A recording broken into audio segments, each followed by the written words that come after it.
बता दें, दिल्ली एनसीआर में भूकंप के तेज झटके महसूस किए गए हैं। तीव्रता 5.9 रिक्टर स्केल पर रिकॉर्ड की गई है। यूपी बिहार समेत कई राज्यों में भूकंप के झटके इस वक्त महसूस किए गए और झटके काफी देर तक महसूस किए गए और काफी तेज ये झटके थे, जिसकी तीव्रता बताई जा रही है 5.9 का अनुमान यहां पर लगाया जा रहा है। उत्तर प्रदेश के कई जिले इसमें शामिल हैं, साथ साथ बिहार समेत कई इलाके आसपास शामिल हैं और कई लोगों के घरों में जिस तरीके से झटके यहां पर महसूस किए गए, लोग अपने अपने घरों से बाहर भी निकल आए। इस वक्त की बड़ी खबर हम आपको बता रहे हैं, भूकंप की तीव्रता 5.9 होने का अनुमान यहां पर लगाया जा रहा है और लोग अचानक से भागते हुए दिखे, हड़कंप मचा और लोगों के घरों से निकलने की कई तस्वीरें भी सामने आई, वो भी हम आपको दिखाएंगे। दिल्ली एनसीआर में भी भूकंप के तेज झटके महसूस किए गए और तीव्रता 6.4 यहां पर अब बताई जा रही है, जो कि रिक्टर स्केल पर तीव्रता यहां पर मापी गई है 6.4 है। यानी देखिए तीव्रता कम नहीं है और इसी वजह से काफी देर तक और काफी तेज झटके यहां पर महसूस किए गए। उत्तर प्रदेश के साथ साथ बिहार समेत कई राज्यों में भूकंप के तेज झटके महसूस किए गए। हालांकि और जो जानकारियां हैं वो अभी निकलकर सामने आ रही हैं। इसका एपिसेंटर कहां पर था वो भी हम आपको बताएंगे जैसे ही जानकारी सामने आएगी। लेकिन फिलहाल जो तीव्रता थी 6.4 यहां पर मापी गई है रिक्टर स्केल पर। उत्तर प्रदेश के कई जिले इसमें शामिल थे। बिहार समेत कई इलाकों में लोग अपने घरों से बाहर निकल आए।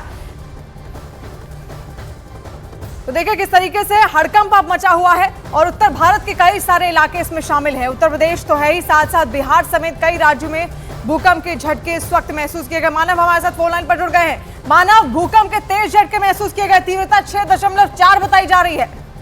बिल्कुल, मैं चेक कर पा रहा हूँ नेशनल सेंटर फॉर सेस्मोलॉजी, जहाँ से भूकंप का तीव्रता का पता चलता है, वहाँ से आंकड़ा आया 6.4 का आंकड़ा है और इसका एपिक सेंटर यानी भूकंप का जो केंद्र है वो नेपाल बताया जा रहा है। आपको याद होगा नेपाल पहले भी कई बार गंभीर भूकंप का शिकार हो चुका है, काफी तबाही वहां पर हो चुकी है और लगातार हम देख रहे हैं कि उत्तर भारत समेत तमाम राज्यों में और साथ ही दक्षिणी एशिया के तमाम देशों में तेज भूकंप के झटके देखे जा रहे हैं पिछले कुछ महीनों से और बार बार। लेकिन आज जो भूकंप के झटके दिल्ली वालों ने महसूस किए हैं, उत्तर प्रदेश वालों ने महसूस किया है या उत्तरी राज्यों ने जो महसूस किया है, वो पिछले 2 से 3 महीनों में आए भूकंप की तुलना में कहीं ज्यादा थे। पहले जो भूकंप की तीव्रता 5 के करीब रहती थी रिक्टर स्केल पर, लेकिन आज जो भूकंप की तीव्रता है वो 6.4 दिखाई गई है नेशनल सेंटर फॉर सेस्मोलॉजी द्वारा और जो अपने आप में काफी ज्यादा है।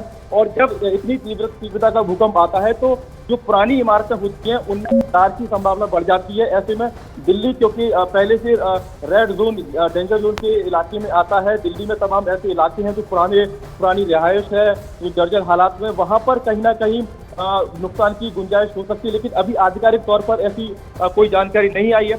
कोशिश यही रहेगी कि दुआ यही रहेगी कि ऐसी कोई घटना ना हो। लेकिन जैसी तीव्रता है भूकंप की 6.4, जी मानव, तीव्रता काफी ज्यादा थी जिसकी वजह से हड़कंप भी लगातार मचा हुआ है। लोग अपने घरों से उस वक्त भागने लगे और हम अपने दफ्तर की तस्वीर भी आपको दिखा रहे हैं। आप देख सकते हैं लोग कितने असमंजस में हैं और जो ऊपर की जो आप लाइट्स देखेंगे वो भी बहुत तेजी से अचानक से हिलने लगी थी और उस वक्त हमें भी अंदाजा लगाना बेहद मुश्किल था कि आखिर हो क्या रहा है। और अक्सर ऐसा ही होता है, जब भी भूकंप आता है तो अंदाजा लगाना बेहद मुश्किल होता है। कुछ वक्त, कुछ सेकंड्स लगते हैं समझने में कि आखिर हो क्या रहा है, ये भूकंप ही है या फिर कुछ और है।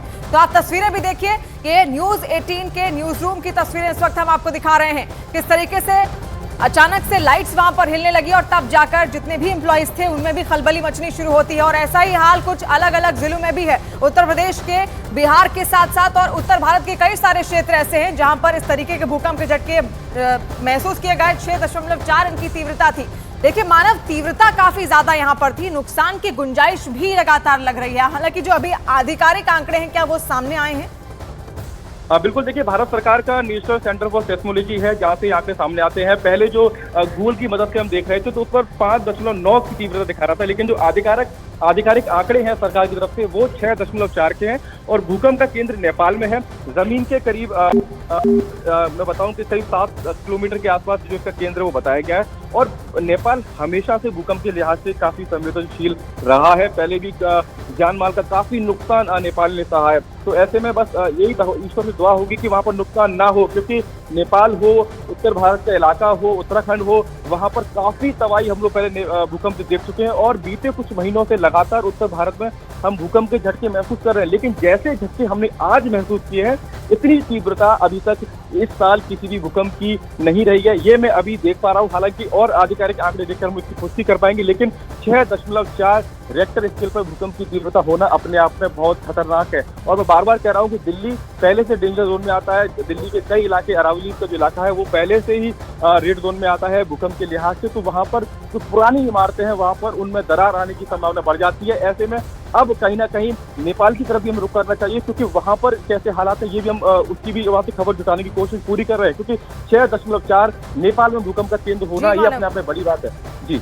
जी, आप इस पर जानकारी जुटाते रहिए, लेकिन तस्वीरें भी लगातार हम अपने दर्शकों को दिखा रहे हैं कि आखिर किस तरीके से अचानक से खलबली मचनी शुरू हुई, क्योंकि अंदाजा लगाना बेहद मुश्किल होता है जब भी भूकंप आता है। और ये टेक्टोनिक प्लेट्स के आपस में टकराने की वजह से जो एनर्जी पैदा होती है उसकी वजह से कंपन महसूस होती है। देखिए, तरल पदार्थ की तरह टेक्टोनिक प्लेट्स धरती के अंदर इधर उधर चलती रहती हैं, लेकिन जब ये खुद को एडजस्ट करने के मूवमेंट में होती हैं तो अचानक से टकराती हैं और उससे काफी ऊर्जा निकलती है और ऊर्जा के बाद भूकंप महसूस होता है। तस्वीरें फिलहाल आप देखिए, लोगों के घरों के पंखे किस तरीके से हिलते हुए यहाँ पर दिख रहे हैं। सीलिंग फैन की तस्वीर हम आपको दिखा रहे हैं। झटके काफी तेज थे, तीव्रता 6.4 यहाँ पर मापी गई है। यूपी बिहार समेत कई राज्यों में इसी तरीके की तस्वीरें लगातार वहां से सामने आ रही हैं। लोग डरे सहमे हैं और ऐसे में अपनी अपनी घरों को छोड़कर, इमारतों को छोड़कर, जो लोग दफ्तर में इस वक्त मौजूद हैं हमारी तरह, वो दफ्तरों को छोड़कर बाहर निकल आए हैं। तस्वीरें हम बार बार आपको इसलिए दिखा रहे हैं क्योंकि जिस तरीके से 6.4 की इसकी तीव्रता रही है तो इससे मापा जा सकता है कि आखिर किस तरीके की खलबली भी यहाँ पर लोगों के जहन में रही होगी। 2013 में भूकंप आया था नेपाल में, इसका जो एपिसेंटर है इस भूकंप का वो भी नेपाल ही बताया जा रहा है। नेपाल में भूकंप का मेन केंद्र है और कई इलाकों में लोग घरों से बाहर निकलते हुए भी दिखे। हालांकि नेपाल से अभी जानकारियां आना बाकी है, वहां से जो जानकारियां सामने आएंगी वो भी हम आप तक पहुंचाएंगे कि क्या वहां पर कोई नुकसान पहुंचा है या फिर नहीं, क्योंकि इससे पहले जो भूकंप वहां पर आया था उसकी तीव्रता काफी ज्यादा थी और कई लोगों के घर वहां पर नष्ट हो गए थे, तबाह हो गए थे। वो खबरें भी हमने सबने देखी, अपने आंखों से वो महसूस की। लेकिन आज की तस्वीरें भी बेहद डराने वाली है। नोएडा समेत दिल्ली एनसीआर के कई सारे ऐसे क्षेत्र हैं जहां पर 6.4 की तीव्रता का ये भूकंप आज सामने आया। सीलिंग फैन की तस्वीर आपको बताने के लिए काफी है कि आखिर झटके कितने ज्यादा तेज थे, कितनी ज्यादा कंपन इससे पैदा हो रही थी और काफी देर तक ये झटके महसूस होते रहे। ये भी नहीं कि कुछ सेकंड्स बल्कि काफी देर तक ये झटके यहाँ पर महसूस होते रहे, जिसकी वजह से जो लोगों में डर है वो और ज्यादा बढ़ने लगा कि क्या, क्योंकि इससे नुकसान भी काफी हो सकता है। जैसा कि इससे पहले मानव भी लगातार हमारे साथ जुड़े हुए थे, वो बता रहे थे कि जो कमजोर इमारतें होती हैं, जो पुरानी इमारतें होती हैं, 6.4 की तीव्रता का जो भूकंप है वो उनको नुकसान पहुंचा सकता है। तो लोगों के जहन में कहीं ना कहीं डर भी जरूर था। तस्वीरें हम लगातार आपको दिखा रहे हैं। सीलिंग फैन की तस्वीर आप देखिए, लोगों के घरों से जो सामने आने लगी हैं। कई लोग सोशल मीडिया पर भी इस वक्त एक्टिव हो गए होंगे, वो भी तस्वीरें जरूर भेजेंगे तो हम आपको जरूर दिखाएंगे। हमने अपने दफ्तर के भीतर का हाल भी आपको दिखाया, न्यूज 18 के न्यूज रूम का, कि वहां पर भी किस तरीके से जो एम्प्लॉइज काम कर रहे थे वो अचानक से डर जाते हैं, क्योंकि जो लाइट्स हैं वो अचानक से हिलने लगती हैं। तो नेपाल में इस भूकंप का केंद्र फिलहाल यहाँ पर बताया जा रहा है। ये तस्वीर आप देखिए, ये किस तरीके से स्टूडियो का हमारा इलाका है और अचानक से जो लाइट्स हैं वो किस तरीके से बहुत तेज, काफी ज्यादा कंपन इनमें है।